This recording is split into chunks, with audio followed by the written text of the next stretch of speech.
Have you ever designed an event or an experience that you thought was a home run, that you nailed it, you knocked it out of the park, only to find afterwards that the majority of the audience was kind of, eh, it was okay, it was all right, or they might not have even liked it? I've had that experience happen over and over. And one of the things that I've learned through the process is that my natural tendency is to design an experience or to design an event that I'm going to like. And that's great if it's an audience of 58-year-old men who grew up the same way that I did. But the truth is, even among 58-year-old white men, we'll just say that, we don't even all have the same preferences. I wouldn't enjoy a hunting trip. I don't hunt, but I would enjoy going on a mountain retreat or to the ocean. So here's the deal. The closer the audience is to who we are, the more we're at risk. The farther apart they are from who we are, the easier it is to protect ourselves. So, for example, if I were going to design an event for 20-year-olds from South India, I would do lots and lots of research because I have no idea what they're going to like, what kind of music, what colors we should use, how we should lay out the room, what food should be included. But if I'm designing an event for people from North America, especially if they're from the Plain States, I'm going to think, I know this audience, I know what they like. And that's where I could be at risk. We're always at risk of wanting to put our own personal preferences and imprint on an event. The more that we can ask questions, the better we protect ourselves. So there's a couple of pointers that I have. One is ask, like talk to the people that you're serving.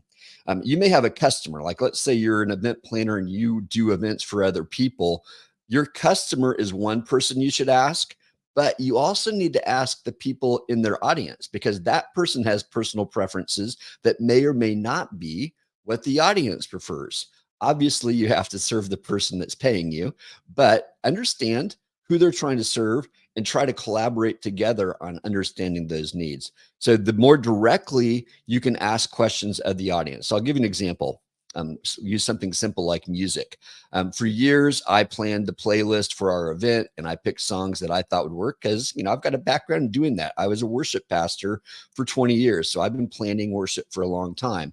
But even in that capacity, there were weeks where I planned the perfect service in my mind and the audience didn't resonate the way that I thought they would because I picked music I liked instead of music that was going to connect with them. So if you can include people in the way that I've been doing it more lately is, hey, let's collaborate together and let's create a playlist that all of us like. So everyone gets to pick songs and you decide like, hey, I'm trying to get songs that have this kind of tenor to them. I want something that's going to inspire you. I want something that's going to get you feeling reflective. I want to get something that you would listen to get you moving. Now, all of a sudden, you can ask those questions and they're going to tell you what they like, and you can put together a compilation of songs that have come from your audience. DJs are really good at this. There's certain people and certain skill sets that understand their audience. And there's research that you can do that's not only directly asking that audience, but then ask people who their job depends on it. Like radio stations and advertising agencies have to understand this kind of stuff. So if you can find reports, that's awesome. So if you can ask them, if you can invite them to collaborate. So imagine you can get some people on your team. So if you've got the ability to build a team, whether it's full-time staff or volunteers, bring people onto the team that represent the audience that you're trying to serve. And if it's a diverse audience, then get a diverse set of voices on the team that aren't going to do exactly what you do, and be willing to be wrong and be willing to serve. I think the more we do that, we protect ourselves from creating something that we would love.